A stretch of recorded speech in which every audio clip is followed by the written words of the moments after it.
নবীজি সাল্লাল্লাহু আলাইহি ওয়াসাল্লাম খাবারের কিছু সুন্নত আমাদেরকে বলে দিয়ে গেছেন। খাবারের কিছু সুন্নাহ রয়েছে, এই সুন্নত মোতাবেক আমরা খাবার খাইব।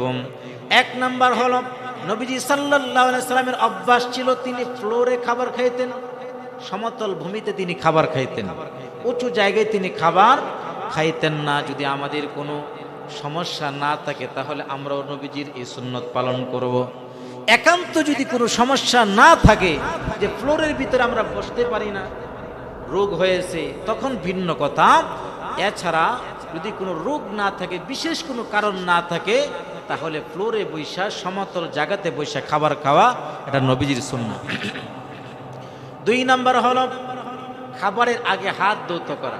খাবারের আগে হাত ধৌত করা তিরমিজি শরীফের 1852 নম্বর হাদিস, পূর্বেও হাদিসটি আমি বলেছি। বারাকাতুত তাআমি আল ওযুউ ক্বাবলাহু ওয়াল ওযুউ বা'দাহু। খাবারের বরকত হলো আগে পরে হাত ধৌত করাম, এটা নবীজির সুন্নাত। খাবারের আগে হাত ধৌত করাম, এই জন্য হাত পরিষ্কার থাকলেও খাবারের আগে আমরা হাত ধৌত করব। তিন নাম্বার, খাবারের শুরুতে বিসমিল্লাহ বলা। বিসমিল্লাহি ওয়া আলা বারাকাতিল্লাহ, খাবারের শুরুতে বিসমিল্লাহ বলা নবীজির সুন্নাহ। চার নাম্বার হলো ডান হাতে খাবার খাওয়া। কোন হাতে খাবার খাওয়া? ডান হাতে খাবার খাওয়া। এটা কি শুধু ভাত খাওয়ার জন্য নাকি সমস্ত খাবারের সময়? সমস্ত খাবারের সময় ডান হাতে কি করা? খাবার খাওয়া, বাম হাতে খাবার না খাওয়া। কিন্তু আমাদের ভিতরে তো দেখা যায় অনেক ভাইজান এমন আছেন, অনেক মর্যাদাশীল ব্যক্তি বড় করে এমন আছেন, যখন চা স্টলের ভিতরে চা পান করতে বসে তখন আর ডান হাত আসে না, বাম হাত আছে না? নাই? আপনাদের চোখের দৃষ্টিতে মনে হয় পড়ে না। তাহলে এটা কি খাবার না? আমি সিগারেট বাদ দিলাম, সিগারেট ডান হাতে আর বাম হাতে, ওটা নিয়ে আমার কোনো প্রশ্নই না, কারণ এটা কোনো খাবারই না। এখন চা, এটা তো খাবার, এই চাটা কেন বাম হাতে নিয়ে আপনি খাবার খান? এটা নবীজির সুন্নতের সম্পূর্ণ পরিপন্থী। এজন্য নবীজির সুন্নাহ মোতাবেক যদি জীবন গঠন করতে চাই, আমরা কখনো আর বাম হাতে আমরা খাবার খাবো না। 5 নম্বর হলো প্লেটের এক পাশ থেকে খাবার শুরু করা। এটা তাফসিরের ভিতরে বিভিন্ন হাদিস আমি বলেছিলাম যে খাবার কিভাবে শুরু করতে হবে। নবীজি এক সাহাবীকে শিক্ষা দিয়েছিলেন, লম্বা হাদিস, ওই দিকে যাব না। প্লেটের এক পাশ থেকে খাবার শুরু করা। 6 নম্বর, খাবারের পরে প্লেটটাকে চেটে খাওয়া। কারণ খাবারের কোন অংশের ভিতরে বরকত আছে এটা কি আমরা জানি? এই শেষের ভিতরে তো বরকত থাকতে পারে। অনেকেই দেখা যায় আমরা প্লেট চেটে খাই না, মনে করি যে এটা মনে কুকুরের খাবার। তা আপনি এতক্ষণ কার খাবার খাইছেন? কুকুরের খাবার খাইছেন। তাহলে এখন শেষের জুটাটা কুকুরের হয়ে গেল কেন? এজন্য আমরা ওই শেষের অংশটা প্লেট থেকে আমরা পরিষ্কার করে খাবো। এর ভিতরে অনেক রোগের শিফা আছে। 7 নাম্বার, এই যে আমাদের আঙ্গুলের ভিতরে খাবার জমে থাকে, এই আঙ্গুলটাকে চেটে খাওয়া। আঙ্গুলটাকে চেটে খাওয়া, এর ভিতরে সুন্নাহ আছে। এখন যারা আমরা একসাথে খাবার খাই, অনেকে একসাথে খাবার খাইতে চায় না। দাওয়াত ও তাবলীগের ভাইরা একসাথে খাবার খায়, এক প্লেটের ভিতরে 3 জন 4 জন 5 জন খাবার খায়। অনেকে এটাকে ঘৃণা করে। এগুলো ঘৃণা করব না, কারণ এই যে একজন মুসলমান আরেকজন মুসলমানের যে হাত স্পর্শ করেছে জুটা, এটা আরেকজন মুসলমানের জন্য শিফা, রোগ থেকে মুক্তি।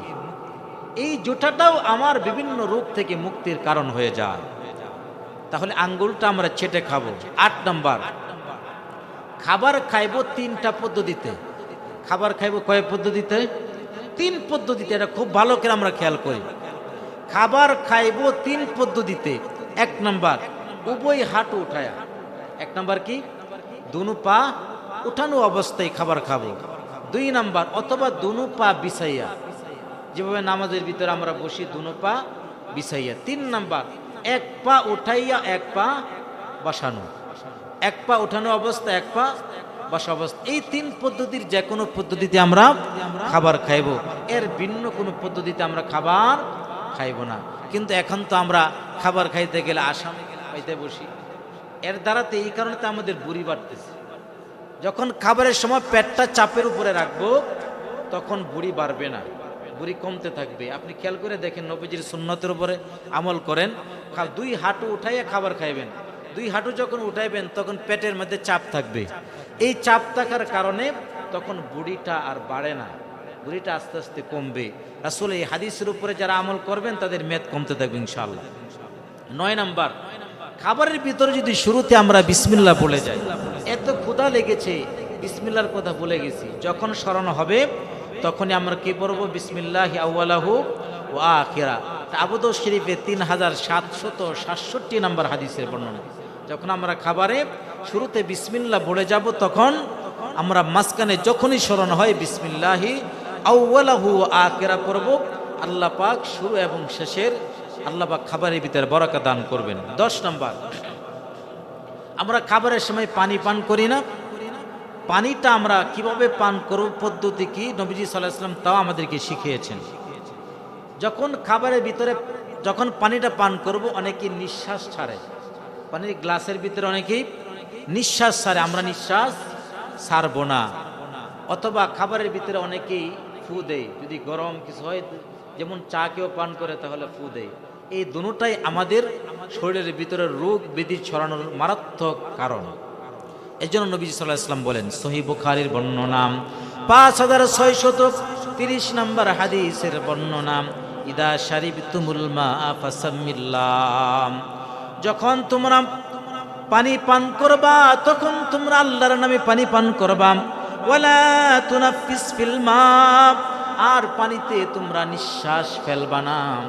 বিসমিল্লাহ বলে পানি পান করবা আর পানিতে তোমরা নিঃশ্বাস ফেলে দিও না, কারণ পানিতে নিঃশ্বাস ফেললে বিভিন্ন রোগের জন্ম হয়।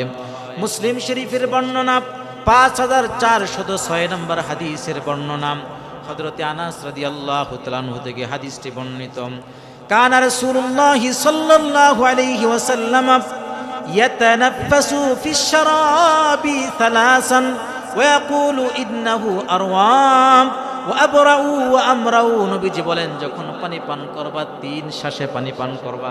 কয় শ্বাসে? 3 শ্বাসে পানি পান করব, 3 বারে পানি পান করব। কেন? 3 বারে যদি পানি পান করো তাহলে সুন্দরভাবে পানি পান করতে পারবা, প্রশান্তি লাভ হবে, তৃষ্ণা নিবারণ হবে, আরামের সাথে গলার ভিতরে পানি প্রবেশ করবে। আর যদি ডক ডক করে পানি পান করি, পানি যদি গলার ভিতরে আটকে যায়, মরণ ছাড়া উপায় নাই। পানি যদি গলার ভিতরে কোনো সময় আটকে যায় তাহলে মরণ ছাড়া কোনো উপায় থাকবে না।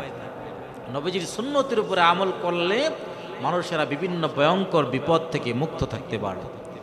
এজন্য আজকের চিকিৎসা বিজ্ঞান বলে মুখে অথবা মুখের সামনে অনেক ব্যাকটেরিয়া বা জীবাণু থাকে, আর যখন মানুষেরা সেগুলোকে ফু দেয় তখন এই জীবাণুগুলো সেই খাবারের ভিতরে চলে যায়। এটা হলো চিকিৎসা বিজ্ঞানের কথা, যে মানুষের মুখের সামনে অনেক ব্যাকটেরিয়া জীবাণু থাকে, এই যখন ফু দেয় তখন এই মুখ থেকে বা মুখের সামনে থেকে জীবাণুগুলো খাবারের ভিতরে চলে যায়।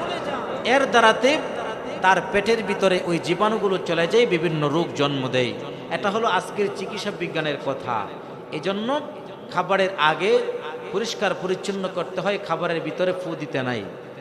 আর 1400 বছর আগে নবীজি সাল্লাল্লাহু আলাইহি ওয়াসাল্লাম আমাদেরকে এই দিক নির্দেশনা দিয়ে গেছে।